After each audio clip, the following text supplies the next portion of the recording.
Good afternoon, everyone, and welcome to the American Family Insurance Dream Bank, where we believe in the transformative power of dreams. My name is Andy Frisky. I'm a senior dream curator here at Dream Bank, and on behalf of our team, we are thrilled to have you all with us today. For those of you who have attended our virtual or in-person events in the past, welcome back. For those of you who are joining us for the first time, I'd love to take a moment to introduce you to Dream Bank. So here at American Family Insurance, we believe communities are stronger and the future is brighter when people are actively pursuing their dreams. That's why we created Dream Bank, an inspirational community destination and digital experience that is dedicated to dreamers everywhere. But I really want to go ahead and introduce our featured presenter today, AJ Kruse. So AJ is the concept illustrator at humanworks. And AJ needs to make things make sense, not only for himself, but as for you as well.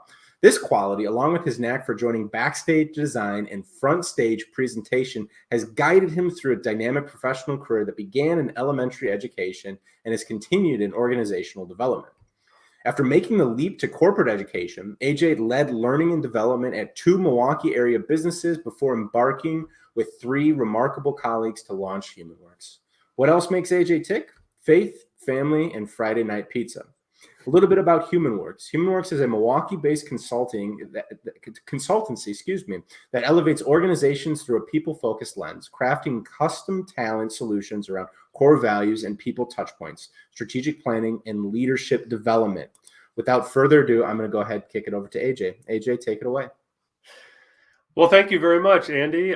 It's obviously a great privilege to join American Family Dream Bank for the first time. So thank you so much, Andy, and everyone at Dream Bank for having me here. And thanks all of you for dedicating a little bit of your day over to this activity and this exercise and conversation. So I'm really excited. Actually, something HumanWorks believes in sincerely is starting everything we do with gratitude. So I have to start there. And there's so much to be grateful for right now. Let's see, 2 weeks ago, I think it was, HumanWorks celebrated our 2nd anniversary. That was a big milestone, a lot to be grateful for there. But specifically today, I am grateful for you, your time, and the opportunity I have to share this whole conversation with you. It's something that not only myself, but my whole team, HumanWorks, has really been focused on since our inception. This idea of core values and what they give you. So we're going to talk a lot about that. We're going to put you to work today doing an activity as well. But I've got to say this first. You see my picture and my title on the slide, the concept illustrator. I get asked about that all the time. What does that mean? And, it really means I get to live my unique ability. I get to use my strengths. I get to work in the background, on the back end, on ideas and concepts. Then I get to launch them all the way over to the front stage and share them in a format just like this with our clients and with audiences like you. So there's a lot of gratitude coming from me today and the HumanWorks team for this opportunity. So thanks so much. That's my introduction. What I'm going to need next is an introduction from you. And this is how I want you to do it, okay? So for an introduction, I actually just want you to share something very important to you. So I can already see a few people sort of calling in from the chat. It's fantastic. Or the comment section. If you take a look at your screen, flip over to the comment section, I may have a question or two for you today, and that's where I'll ask you to share your thoughts. So again, your introduction to everyone, to me, to the whole audience is something very important to you today. Why am I going that direction? Well, I think it's actually a pretty good warm-up for the work we're going to do in just a little bit. If I was answering this question, it would be, well, rest. Today, that's what's on my mind. Just being honest, everybody. Rest has been big on my mind. I think it's because I've needed a little bit more of it recently, and I've sort of been hunting for that rest. Got some good rest last night, so I should have some energy for you all today. I know we're used to introducing ourselves with our name, our role, our employer. No, I just want to know something really important to you. And looking in the comment section, I'm already seeing some of those things coming through. So thank you so much, everybody who's populating a thought there. Yes, family. Yes to mental health, family. Oh, those really important things. That's fantastic. I think the comments I've already seen are great examples of what my ground rule for today is going to be, everyone. And my ground rule for you today, here's what I need you to do while you're on the call with me today. Go all in. Just go all in. We're going to do some work today. I'm going to ask you to really dig in and think about yourself. Think about what's very important to you and a few other critical questions. give yourself over to this. You've locked in for the time. Now lock in your mind and sort of give yourself over to the activity. Go all in. I promise. I think there's going to be something good for you on the other side that way. So thanks for the introductions. I keep seeing wonderful stuff coming through in the comments as far as helping others, kids, connecting with self. Thanks. I'm going to keep asking questions as we go, and I hope to hear from more of you as we do. So that takes me to the game plan for today. 3 things on the left side of your screen are going to tell you the right side of your screen are going to tell you just what we're working on today. First and foremost, I want to define the value of core values and the way that I would set that up. Really, I want you to think about, what does authoring personal core values give you? That's what I want you to walk away with. One of the value points for today is just knowing what's the true value of core values. The second thing you see on the list is that activity I mentioned. We're actually going to take time. I'm going to put you to work today authoring your own core values. So you see some things on the left side of my screen, and those are some reminders about supplies. Okay, so something that you'll need to do this activity are sticky notes. So I have some here. You see some pictured on the screen as well. It doesn't have to be a Post-it note. It doesn't have to be a sticky note. If it was just a stack of small pieces of paper, that would work really well too. Yes, something to write with, a marker, a pencil, a pen, something like that, and room to spread out. So we're going to have you spreading out these individual notes that we're going to be taking and doing as part of this activity. So give yourself a little room to spread out. You see the board behind me? If you have a board like that, you can use a wall if those notes are sticky. You can use a desktop, the floor, whatever you need. Last but not least, I want to call out another tool, and some of you could be familiar with it. It's Google Jamboard. That's the icon you see over there by the sticky notes and the marker. If you're familiar with that tool and you prefer to do this project totally digitally, that's a great tool to do this with. So if you're familiar with Jamboard, I won't be teaching it or showing it today, but if you're familiar with it, it'd be a great tool to do this activity. All right, last but not least, maybe the most important part. Once we've authored core values or given you at least a start today, at least a start, there are a lot of people who want to take this activity and complete it beyond and after our sort of live session today. But once you've got a start and once you've got those core values authored, we need to know what to do with them. They're there. How do I get some value from them? So that's going to be the last part of our conversation. You'll see examples along the way that should help you too. All right. So I've got another question for you, and I'll be leaning towards those of you who are sort of live on this session with us and in the comments. I'm going to give you this question, get you started. And after I get you started thinking about that, I'm going to take us to a story to set up our conversation. So here's the question. I know we're all on computers right now, so I know it's totally possible for you to cheat and take a look and look up a website or look in a handbook if you have one near. But do you know, or can you remember off the top of your head without looking, any of the core values for your current or a former employer? Okay, so it could be a current employer, could be a former employer. Do you know, or can you think of off the top of your head a core value that belonged to or was part of your either current or former employer? Start thinking about that question. Why do I ask that question?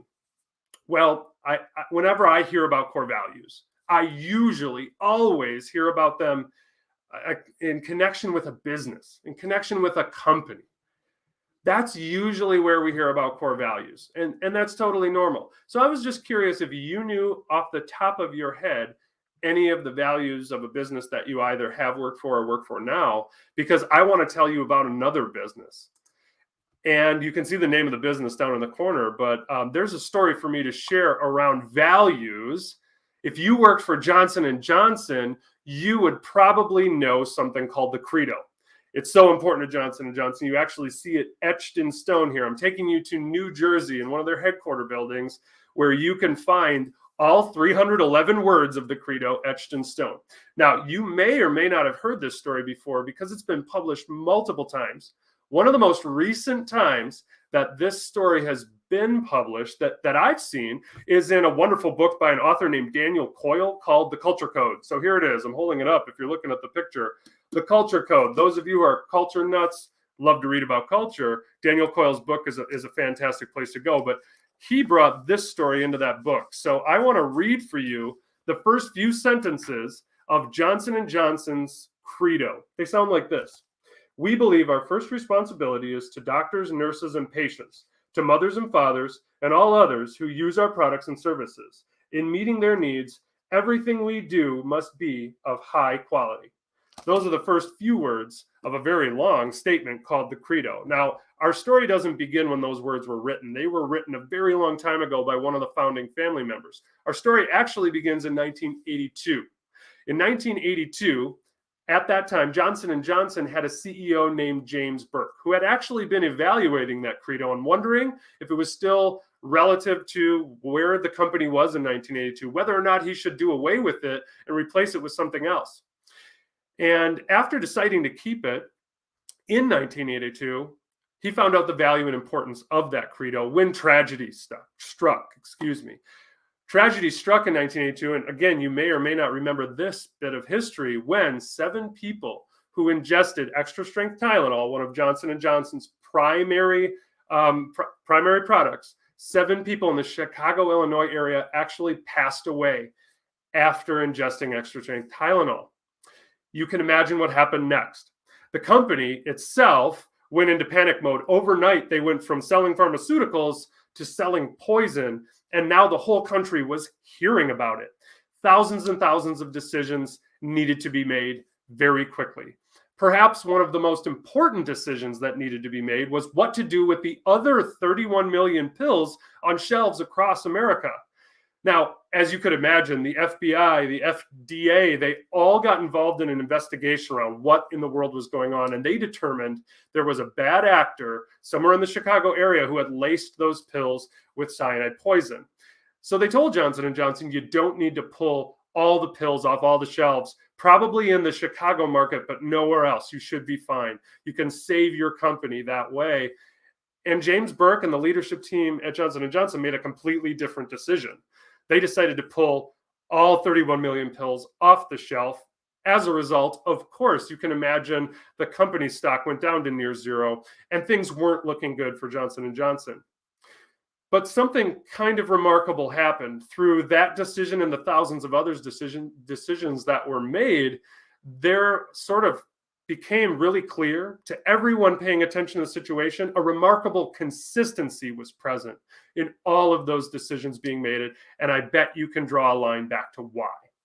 When asked about this for years to come following 1982, James Burke would point back to the Credo and say, it was easy to be consistent when making those decisions. It was easy to know what to do when it came to the 31 million pills across shelves in America when we look back to the Credo. You see, all of the consistency and all of the clarity that came for the leaders of Johnson & Johnson came from this long 311-word statement that told them exactly who they were, what they stood for, and what they should be doing. So, what was the value to Johnson & Johnson? Well, years later, when Johnson & Johnson's stock had risen not only back to the levels it was before, but exceeded them, one pundit said, wow, this is the greatest comeback since Lazarus. But it wasn't that much of a surprise to Johnson & Johnson because they knew who they were and they knew what they stood for. And that clarity led them to make the right decision over and over again. So, what's the real value of core values? Well, there are 3 things that I want to point out here that Johnson & Johnson, who was following their values, got, and every other company who lets their values act as their guide. One thing that core values will do for a company is they'll set an expectation for how that company interacts with everyone else. So when I say everyone, I mean everyone. And if you remember the first few lines of the Credo, it actually called out the doctors, nurses, the moms and dads, the parents. It called out all the stakeholders that it was responsible to. So the Credo really set an expectation for Johnson & Johnson. The Credo also set Johnson & Johnson apart. It differentiated Johnson & Johnson. And in fact, it helped connect Johnson & Johnson with other people who shared those values. Look at how Johnson & Johnson was rewarded by the American public for following their core values and looking at the safety of all people. Consumers responded by saying, that's right, that's the right thing to do. Now, when you think about that, and connect and how that value sort of connects with anyone else who shared that values, maybe you can even think of a company today that you connect well with because you share some values that they have as well. Last but not least, the core values, the Credo in the case of Johnson & Johnson, they give direction. That is, they help with decision making. In other words, they're saying, if this is who we are, then what are we going to do? They tell what a company will and won't do. When companies follow their values, they tend to stay in line with exactly who they are and what they should be doing. Problems, though, happen when companies don't follow those values. A usual story that I would share at this juncture would be about the company Enron. And if anyone knows the story of Enron, you know there was a great deal of corruption. Well, one of their core values was integrity. Not very much good that did them, because they weren't living in alignment with those values whatsoever. So when a company follows its values, it's on the right path. But problems happen when either you don't follow those values, or those values mean nothing. They're not alive. They're not active. They're just there. They're words on a wall, maybe in a handbook, but they don't mean anything because they aren't lived by the business, so by the leaders of that organization or its team members. But there's one more remarkable thing to point out here as we start taking these steps into the value of values and start looking at our own values. Here's the thing. These three values, these three benefits of core values are just as true for a company as they are for each of you. So your personal core values set an expectation for how you interact with everyone in the world. They set you apart and they help you connect with other people who share those values. And of course, they guide your decision making. That's what your values can do for you. So as I'm glancing over at the comments, yep, I see maybe one or two great values that you sort of remembered, maybe from a company that you either work for now or have worked for in the past. Hopefully you felt those while you were working at that organization. If you didn't feel those, or you didn't connect your own values to them, chances are that wasn't the right landing spot for you, or something feels a little off. What I want to do next is actually dive all of us into the core value authoring activity. That's where we're headed next. So get your supplies ready, because I want to help you uncover something that's already there. And you're going to hear me say that one more time about your core values. We're not going to discover something that doesn't exist yet. As we go through this authoring activity, we're simply going to be uncovering something that's already there, and hopefully setting you on a path through these steps and questions we're going to do together to help you uncover and find the right language, words to craft that statement together to really show not only yourself, but others what your core values really are. So I'm going to show you a picture that hopefully is, again, a little bit of a foreshadowing of the mess we're about to make, but it's a good mess, I promise. So here we go. I'm going to give you a little work time, but first I've got to set you up. Step one in this core value authoring activity requires you to have that stack of notes and something to write with. It also requires you to have a little bit of room to spread out, because step one is meant to be a flurry of activity. And I'm going to ask you to do something that you don't normally do, and it might even be a little tricky for you. I'm going to ask you to let your mind go wild, go free, just go. That's the flurry of activity that I'm looking for. There are two questions on the screen. What's important to you and what makes you unique? I want you to answer those questions, but I want you to put every thought that you have that could answer one of those questions on an individual note, kind of like the mess in the background there. So every thought that comes, you're going to write it down, whether it's one word or a few words or a short phrase, and you're going to peel that note off and start the next one. Now, you could answer those questions one at a time, or you could answer them at the same time, or you could switch back and forth. It's 100% up to you, but I have a few more important things for you to think about before you get started. First and foremost, I want you to suspend judgment of the thoughts that you have as you answer those questions. Instead of filtering it through that cognitive filter that says, is this a good thing to write down or not? I just want you to write it down. So suspend the judgment. No idea is too small. If it's something that's important to you and it comes to mind, it doesn't matter if it's something as gigantically important to you as, say, your family or your loved ones, or something as simple as coffee. Whatever it is that comes to your mind, don't judge it, just write it down. Nothing's too big, nothing's too small. Also, I don't want you to worry about repeated words or phrases. It's okay. If you're not sure if you wrote that word before, don't worry about it. Just write it again. Not a big deal. So again, we're gonna have these two questions up in front of you. We're gonna give you about around 8 minutes, maybe 5 to 8 minutes, depending on how we progress here, to work on those. And your goal is to get at least 20 to 25. I have one more tip, and I know you've seen it on the screen there. If you get stuck, and you will get to a slowdown point in 8 minutes for sure, try asking yourself the opposite of the question. That would sound something like this: what's not important to me? When you ask yourself the opposite of a question like that, it will often drive you back to what is. So you may come up with a few more thoughts. All right, here's how it's going to work. I'm going to start my timer in just a moment. I'm going to stay here. I'll mute myself so you don't hear any background noise, but I'll leave my camera on. You'll know that I'm right here with you, and you can feel free to comment in any question that you have as you work. You're taking 8 minutes to answer these two questions. You're going to make a mess. You're going to spread out all those words in front of you as you write each thought individually on its own piece of paper. All right, without further ado, my timer has started. It's up to you now to do the work. Let's do step one.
All right, everybody.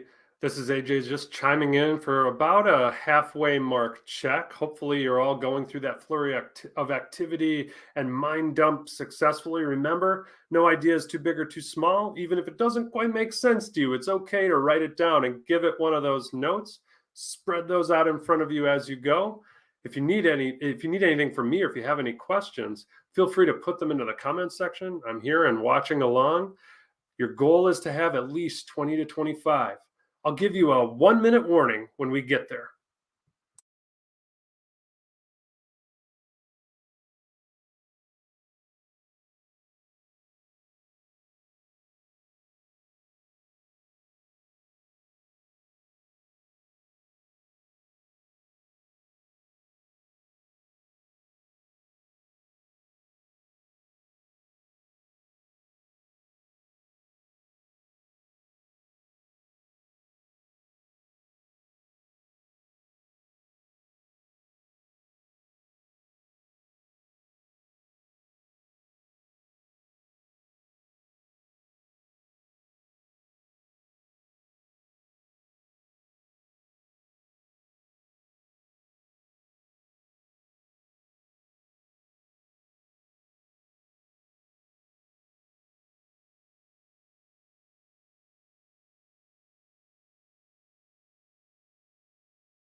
All right, everybody, let's treat this like our 1-minute warning. If you've got a final thought or a few final thoughts to get down onto a note, by all means, get them onto that note. In 1 minute, we're going to get everybody back together.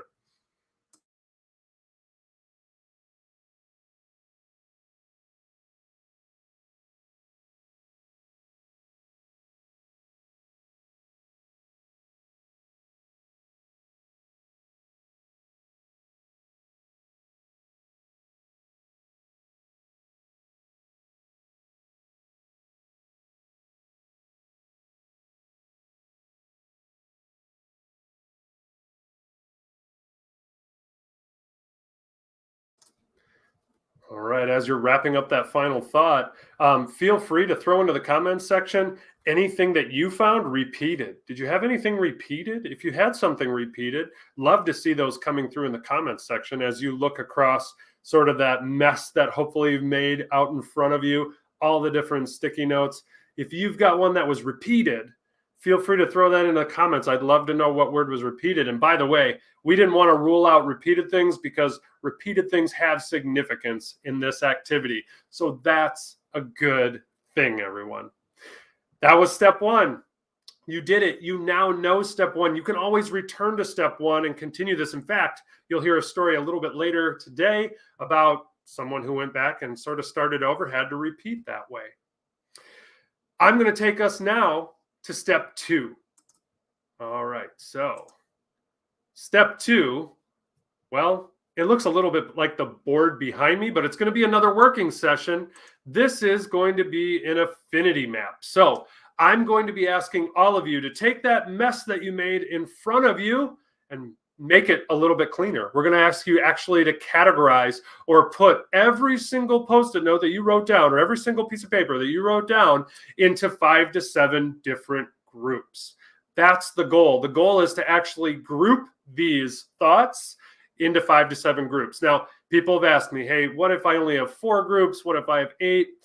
This is your activity, but I would encourage you to stay underneath that 7 mark, because more than that just seems to be too much in my experience for anyone doing this activity. So stay under 7. Could you have 4? It could be 4.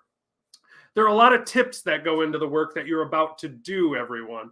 But I just want to make sure that you've got a good idea of what the goal here is. So the goal here is that each one of these groups is going to group like ideas.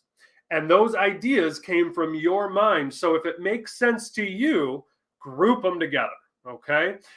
Someone else could look at those words and say, wow, I have no idea why those 2 things are together. Doesn't matter. It makes sense to you. So you're going to be forming these groups, and as you do, I have a couple rules to follow, okay? And you see them down there in the mint lettering. If there's something that you don't know where it belongs, it's okay to put that in what I'd call a parking lot or set it aside, but you have to come back to it later. You're not allowed to throw away any pieces of paper, especially the repeats that we called out just a little bit ago, okay? So don't throw away the repeats. Don't throw away the ones that don't fit anywhere. You have to keep them, and they have to make their way into one of those groups eventually, okay? So no throwing anything away. Also, no stacking. Keep everything visible so you can see it all at the same time. So like you see in the background picture, like you see on the board behind me, make sure you can see everything all at once. Those are some of the big sort of rules / tips that I have put on this step. Everything must be visible. Nothing gets thrown away. Use the parking lot idea if you need to. Okay. I did see coming in through comments several things that came back to sharing with others and helping others. That's fantastic. You'll have to decide if those belong in a group together or in a different group. All right. So those repeats. All right, everyone. I'm going to give you roughly the same amount of time to do this part of the activity, step 2. And I'm going to start that timer now. Again, I'm not going to go away. You'll see me here. I'm here to answer questions if you have them. If you haven't started already, go ahead, because my timer's going. You're going to have about that 7 to 8 minute mark again to work on this step. Good luck with step 2. Reach out if you need anything.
Okay, everybody, this is where I chime in at sort of that halfway point again, just as sort of a check on how everybody's doing. Hopefully you're getting those groups sort of boiled down. By the way, this is yours. Don't be afraid to change your mind halfway through separating those groups. Look back into sort of what your gut tells you. That's what I would encourage you. What does your gut tell you about that idea that you wrote down? And where does it really belong amongst your groups? Feel free to change your mind and change your mind back again. This is yours. So only you know just what the feeling is that brings that group together. Trust your gut, everybody. It's going to guide you well. I'll be here. I saw a little love for Jamboard in the comment section, so you're welcome. I can't take credit for that. Working with another group, someone said, I'm going to do Jamboard, and since then, it's been a great share. Enjoy the work, enjoy the challenge. I'll be here in comments section, and I will chime back in when we're at that 1 minute warning.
Okay, if you've got anything sitting in a parking lot right now, any of those cards or pieces of paper sitting over in a parking lot right now, it's time to force yourself to give them to one of the groups. Or if you have to, add a new group if they don't belong with anything else. Start emptying out your parking lot, everybody. You've got about 1 minute left. Anybody who feels that they're done, if you want to use the comment section, let me know, how many groups did you come up with while everyone's working to finish in this last minute? How many groups did you come up with?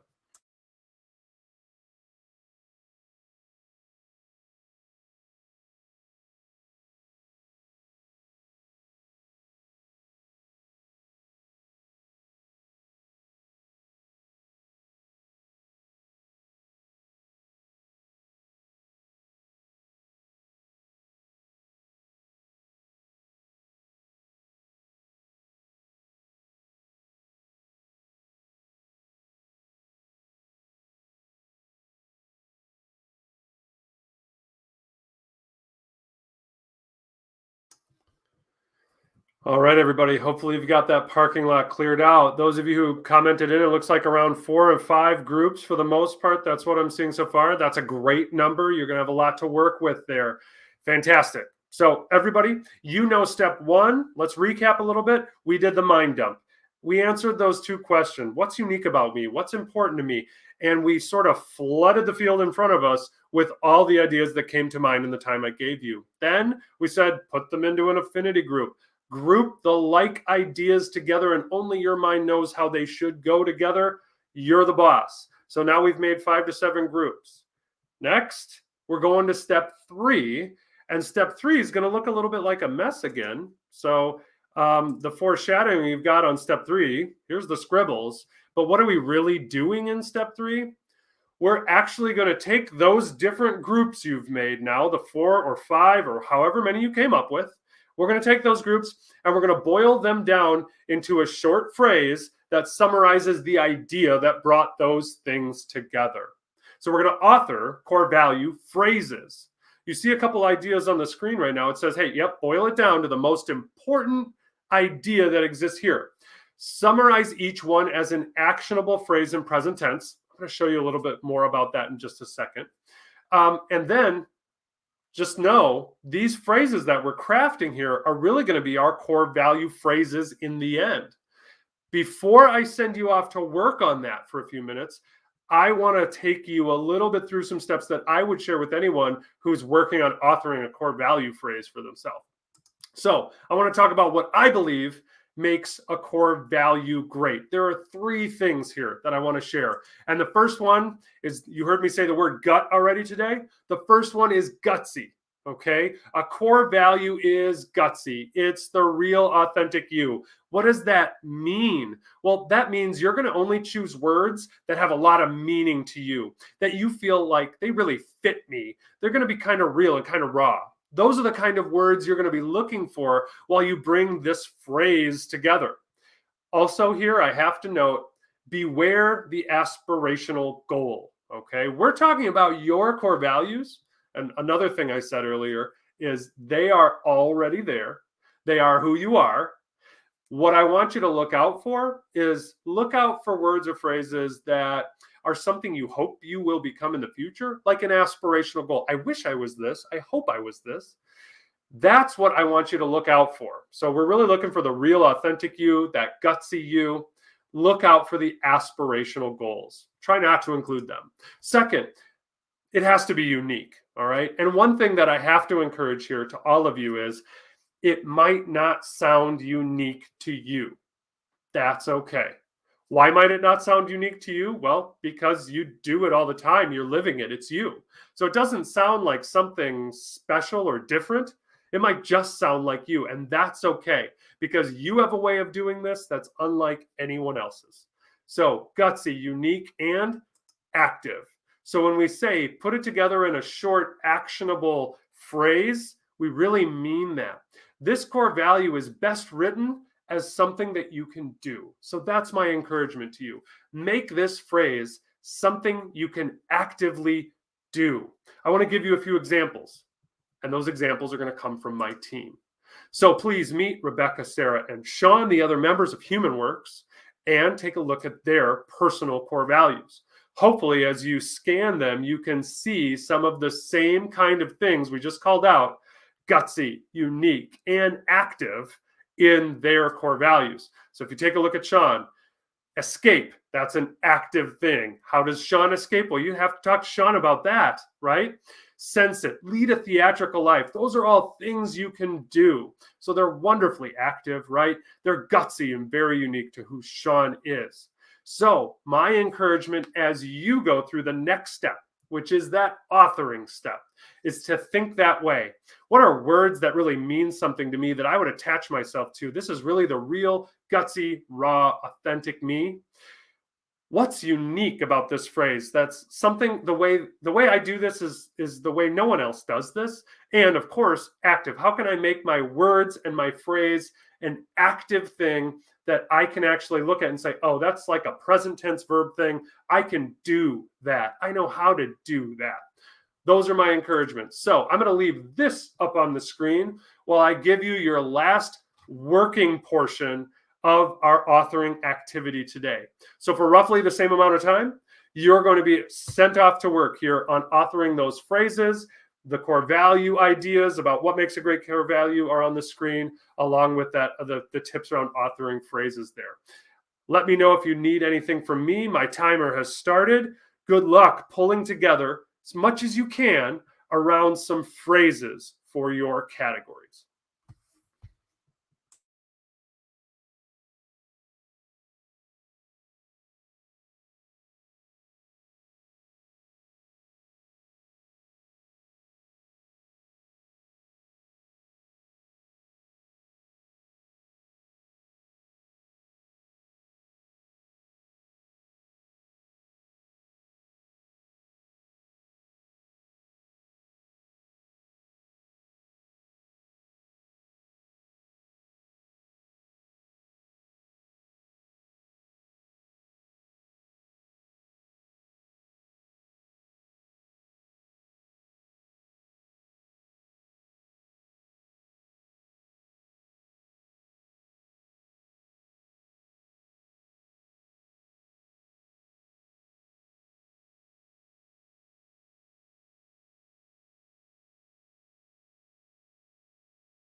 All right, we're nearing that halfway point again.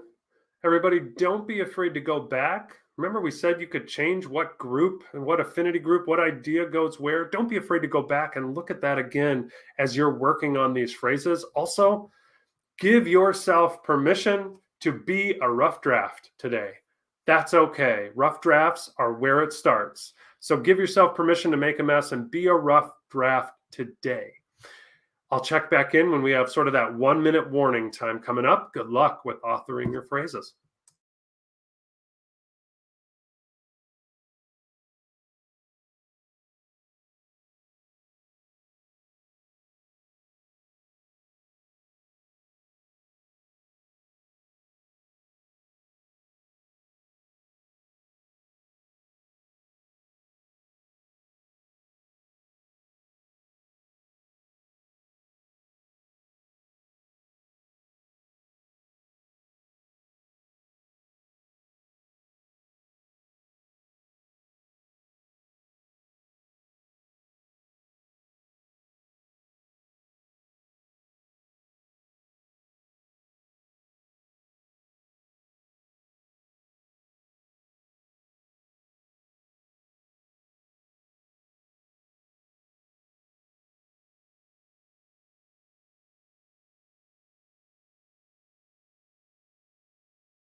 All right, we're starting to come up on that 1 minute warning period of time.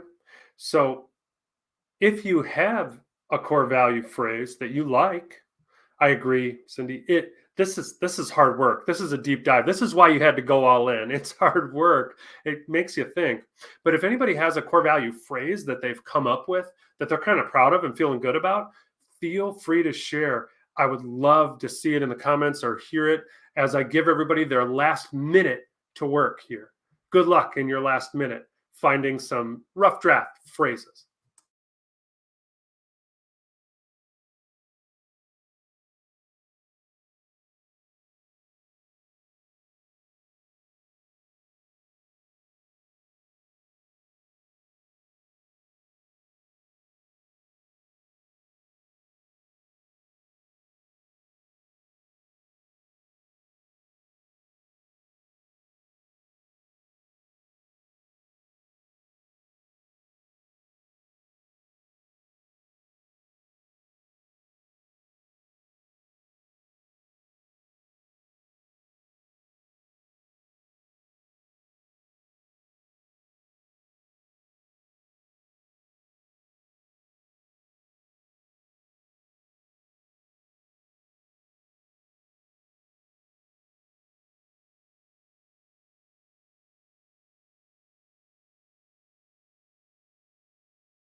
Okay, everybody. We're sort of at that time where I'm going to pull your thoughts and mine back to the conversation at hand. Thanks for all your hard work. We said we were going to go all in. We meant it. So those of you who have shared a few in the comment section, love them. Keep them coming. Those are fantastic.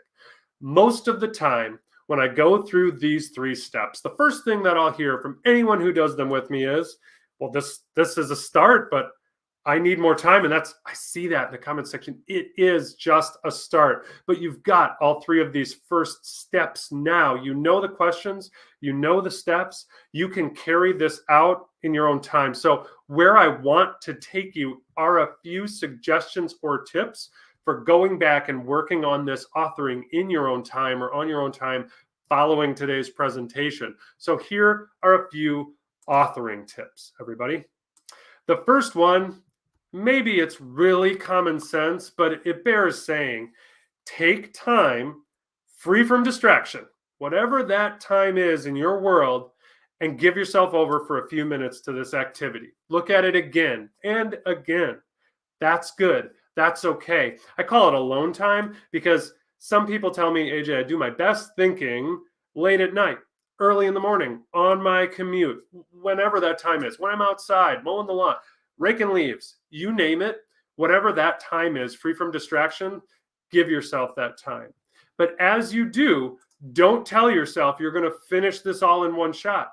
It's okay to take small amounts of time to tackle this and then walk away, come back refreshed later. One of the biggest pitfalls I think you might step into would be to say, I like that activity. I want to know my core value phrases and have it all written down. So I'm going to sit down and I'm going to spend the next 60 or 90 minutes until I've got it done. That's something I would do. And I'd have to discipline myself away from doing that and say, no, 10 or 15 minutes at a time. That's it. Put good thinking to it, put it down and come back. That's my encouragement for you as you continue to author.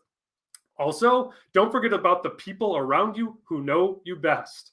Run your ideas for these core values past them once you're complete and let them react to them. Say, does this sound like me? Can you see me in this? Do you hear me in this? Do you know what I'm getting at? They might even have a suggestion you want to adopt, because sometimes the truth is some people know us just as well as we know ourselves, maybe even better. So the next tip, remember, avoid those aspirational things. It's just a little reminder here, but you're looking for that real truth now, not something you hope to be true in the future, not those aspirations. So look at that real self now. And then, of course, trust your gut. I'll say it again, trust your gut. It's so critical that you don't settle for a phrase or some words that sort of get you there. You won't get the whole value out if you don't love them.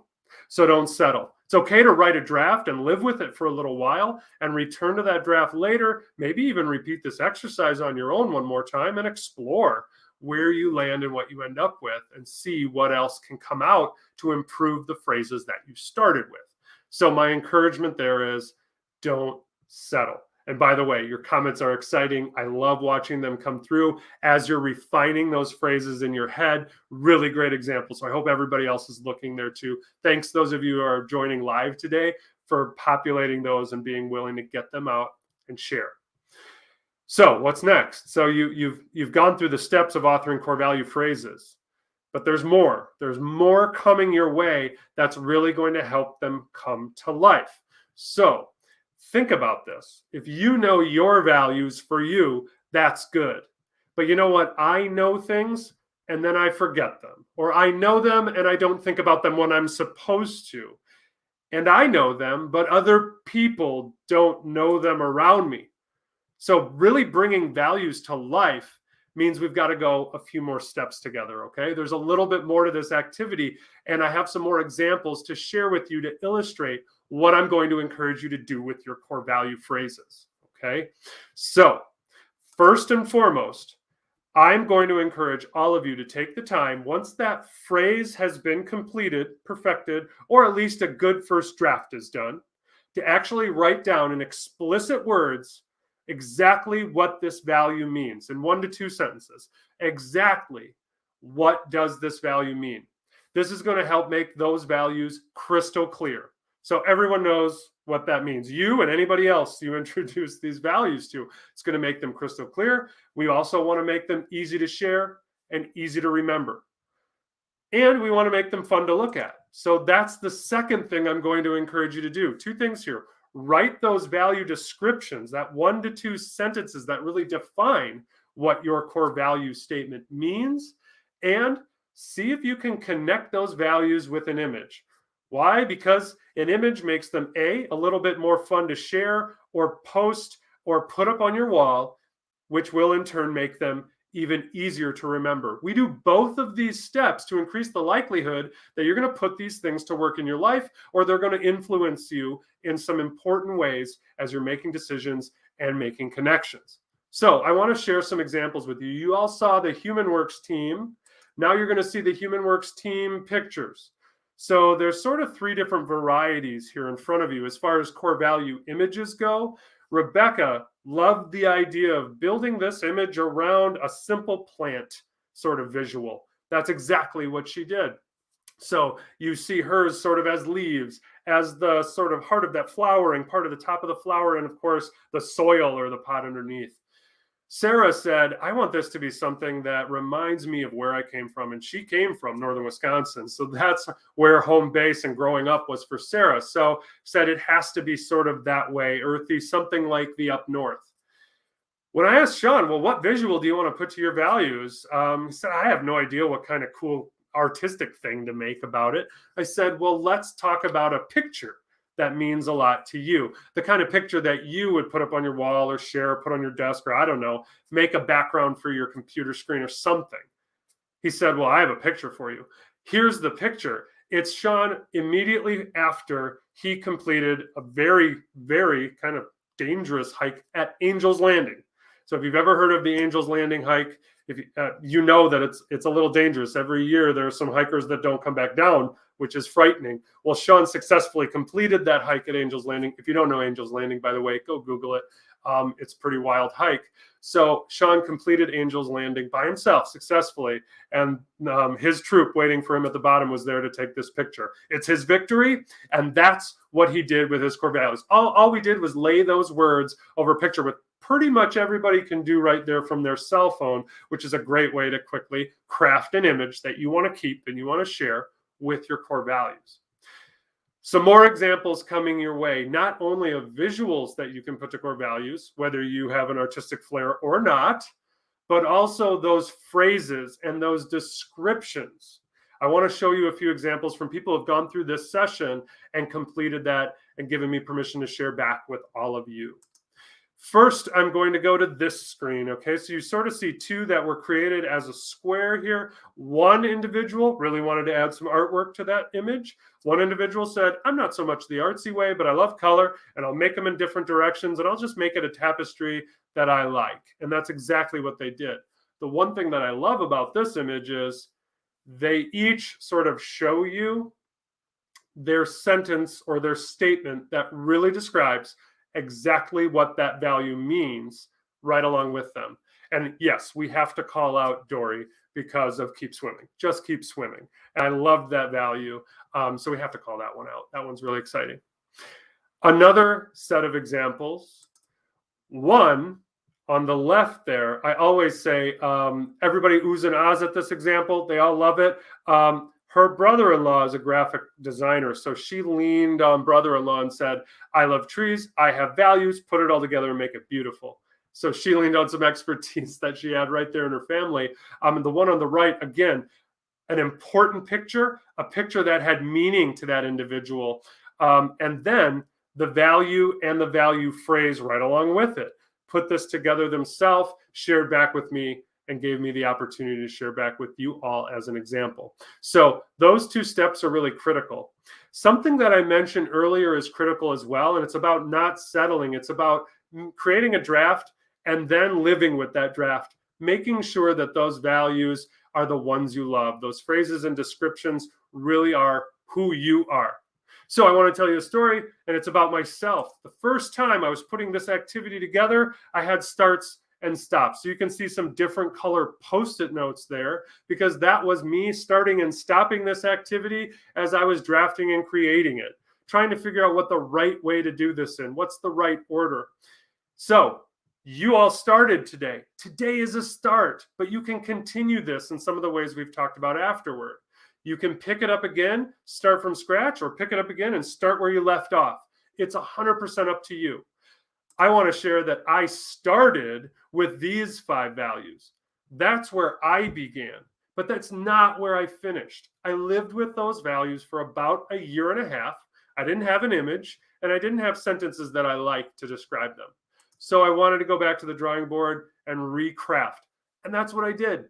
So now some of those same values, be resilient, make your mark, those stayed there. And some other words and phrases came in along with an image. And the reason I created this image, everybody, was because I feel like I'm always broadcasting something. So I was inspired by an old NPR radio tower type logo.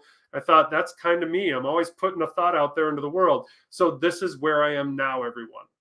I know you'll all get there too. I know you can. But where I want to take our conversation to wrap, where I want to go in our final sort of step here, isn't about those first 3 steps about crafting your core values phrases. It's not about how to author those sentences or those value descriptions and find an image or a way to keep those things visual in your world, in your life, so that you remember them. It's really about what you can do with the work that we're doing today. When we started this conversation, I illustrated to you some of the values of core values. And of course, we used the Johnson & Johnson example to highlight that. After we highlighted the values for the business, we turned it around and said, those same values exist for you.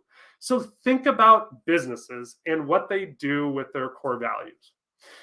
They write them down, yes. They share them. They post them on their intranet site, in their handbook, maybe on their website, their public website. They might even mount them up on the wall, make a beautiful picture. We just talked about doing that. But really, to keep values alive, a business has to do so much more. Think about your senses. Where would you hear about those values? Where might you see them if a business was keeping them alive? I want you to think about that in order to sort of pivot and think about yourself. How can I use my core values to benefit me as I go through life? I'm going to start with direction. Let's talk about direction a little bit. I talked about decision making just a little bit earlier in this presentation. When I talked about decision making, what I meant was that I used the phrase, if this is who I am, what will I do?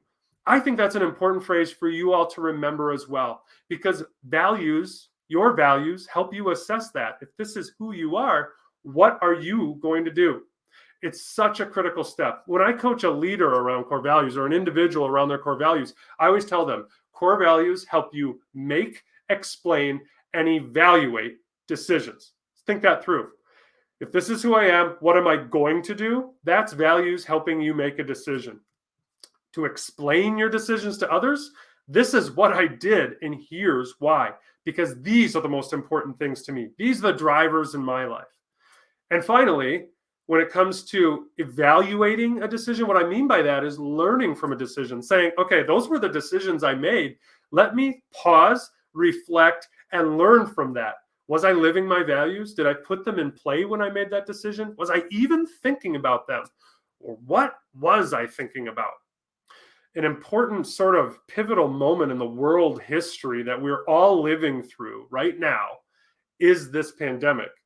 And I always believe around core values, when something shakes you down to your core, it tends to reveal or uncover those core values one more time. So we're seeing things in the workforce like the Great Recession, or excuse me, the Great Resignation, rather. We're seeing people reassessing and reevaluating what does matter to me and what am I going to do about it? And I believe that is a crisis of values. So that's people saying it's time to go back to my values, look at what matters most, and make some decisions, maybe different decisions that I had made previously based on what matters to me most, based on my core values.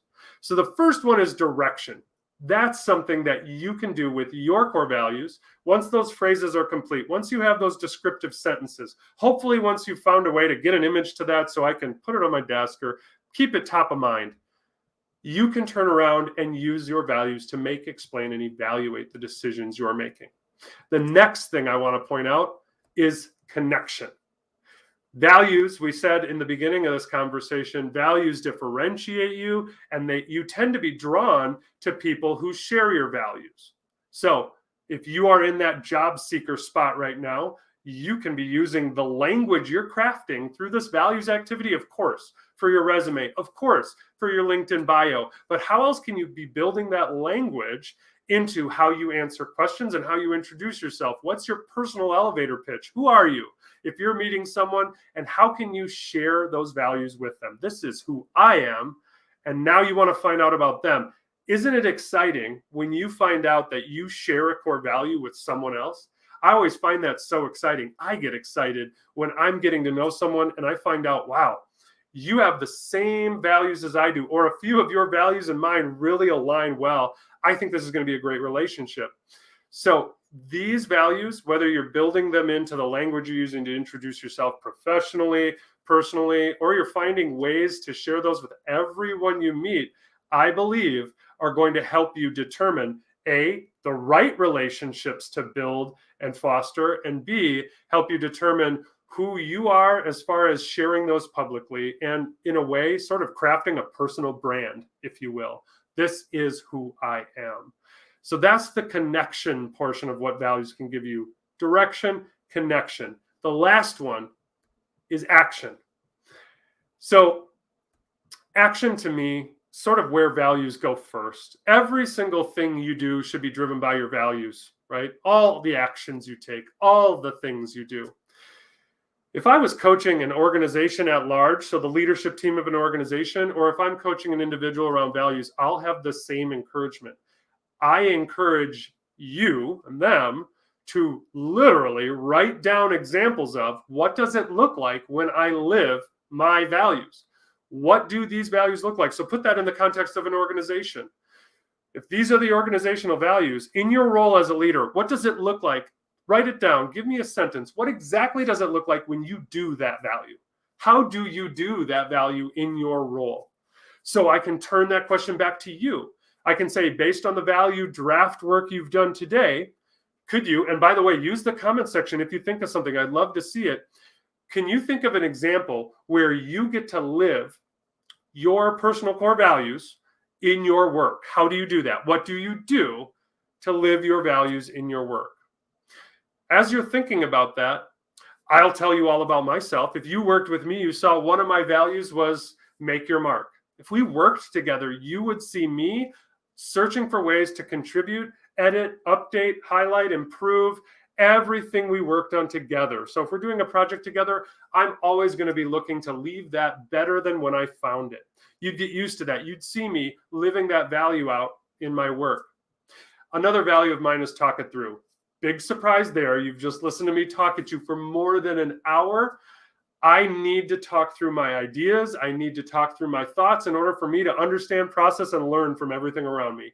I need to talk it through. That's just what I do. I've been doing it my whole life. So if you worked with me, I would be talking things through with you quite a bit before I made a decision or took an action. We'd be talking them through together. So think about, how can you write down examples of, how do I live this value in my life? What's an example of me living this value at home, me living this value with my loved ones, my children, my family? What's an example of me living this out at work? How do I get to do this in my job? Writing down those examples will only strengthen and guide you in living those core values more and more. You know, core values are so sort of critical in that big picture as far as you and who you are and what you do. Oftentimes, when I talk about this activity, people who are truly honest with me come back and sort of challenge and say, that sounds like a great activity, but it also sounds a little on the soft side, a little sort of fluffy, like somebody will write down their core values, but what can they actually do with them? I think a way for you to look at that whole idea, especially around this last spot of action, is to look at it this way. A theorist who I mentioned actually very briefly earlier, name is Kathy Kolbe. I mentioned maybe that humanworks uses Kolbe wisdom in some of our work around talent. Kathy Kolbe has an example she gives to a lot of groups. Okay, she says this is the formula for success, and it's smart plus motivated equals success. And she asks other people what's missing from this equation. So those who aren't familiar with her work sometimes ponder on that. Eventually, someone will come up with the word action. Okay, you can be the smartest person in the world, the most motivated person in the world, but if you don't put something into action, if you don't take an action, there's no opportunity for success. I would say the same is true about your core values. Put them into action by understanding how they play out in your life. Understand how you can share them with others so that you can make those critical connections. We know it's so important to align your values with your employer's values to have meaningful work. We know that those values are going to give you direction. So my encouragement around that is make sure when you think about your values, you're thinking about value actions. Here's where we're going last. All right, everybody. I want to hear from you, hopefully in the comments section. I want to know what's one highlight or one core value or simply one action you think you can take based on authoring and establishing your own personal core values. So while you're hearing that and thinking about it, maybe getting a comment together, what's one highlight, one core value, or one action you can take after today. I want to share one more way that I've heard this value activity being used to benefit the people who attend it. And that idea is doing this values activity as a family or a couple. So if you have a significant other or you are a member of a family, I have heard of groups doing this activity together and actually crafting family core values or couple core values in that way. One of the beautiful things that it can do for a family unit or a unit of close friends or even a couple is sort of set those expectations. Hey, this is who we are. This is what we believe in. How will that guide the decisions that we all make together? How will it guide us in every sort of step of life that way? So if you have a highlight or a thought or a core value or one action that you think you're going to be taking using these core values today, go ahead and throw that into the comments. Last but not least, I just want to share my own gratitude one more time to Dream Bank, of course, for inviting me here to talk to you all about this and share with you that I have the opportunity to come back and share a whole different topic on December 7th. So you've all heard of a work ethic. I imagine you all know about work ethic, but have you thought about your contentment ethic? So that's my question for you. What is a contentment ethic? How do you build it? How do you use it that way? So I want to get you thinking that way.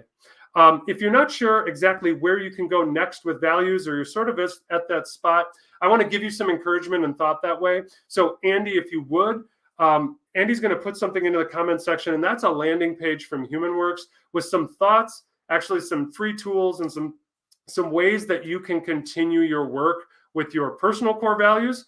Or if you have great interest in anything around in organizations or your business's core values, you can find out what we do with business core values by clicking that link as well. So I'm just taking a quick peek over to some of those comments coming in. Thanks, Stephanie. Appreciate your thought there, helping evaluate decisions. I hope that's a huge benefit to you. Couple meetings. There you go. John, love the idea. So everybody, thank you so much for your time. You have all my gratitude. I think I'm giving just a little bit of your time back, Andy. So we're going to close shop just a little bit before that 1:30 deadline here. But want to share gratitude with all of you. Thanks for the opportunity. And if anyone wants to contact me, you can do that by clicking on that link that Dream Bank shared in the comments and going to that landing page. Find me on LinkedIn. Reach out if you have questions about personal or business core values. I'd love to see where you finish, where you land, and what your finished product is. So if you want to share that too, would love to see that. Always excited to see someone living those core values and putting them to work in their life. AJ, thank you so much for that. I think the one thing that really kind of stuck with me as I was following along is that, core values should be gutsy. I think that's something that I hadn't maybe thought about in with different words in a different light, but that really struck a chord with me. So thank you so much for putting together that presentation, taking the time out of your day to join us here at Dream Bank. Very excited for your upcoming presentation as well too, having rounding out the year with AJ and his insights. So looking forward to that. Excuse me. So as we wrap up, I just want to kind of say that here at Dream Bank, we truly believe in the power of dreams and celebrate that our community is made up of fellow fearless dreamers. And AJ, as we wrap up, we always like to ask, what is one piece of advice that you have for someone who is pursuing a dream right now? I think I love the question. Wow. I think it's don't settle. I know I already said that once today, but don't settle. If you've got that dream, one of my values is be resilient. That's guided me so well in life. It's not about getting knocked down. It's about getting back up. I know it's a little cliche, but don't settle. Keep going and make it exactly what you think it should be while you're going. Don't lose the vision of what that is. Don't settle. That would be mine. And trust your gut while you do it. Thank you for that. Thanks again for everyone who tuned in. We look forward to continuing to learn and grow and dream together. You can learn more about upcoming Dream Bank events and content designed with your dreams in mind at our website, which is amfam.com/dreambank. I'll make sure to put that in the chat as well. And also by connecting with us on our social channels. So if you're watching this on our Facebook page or our LinkedIn or our YouTube page, that's a great resource as well. On behalf of American Family Insurance and Dream Bank, we look forward to hosting you all again. Until then, keep dreaming fearlessly, and we will see you all next time.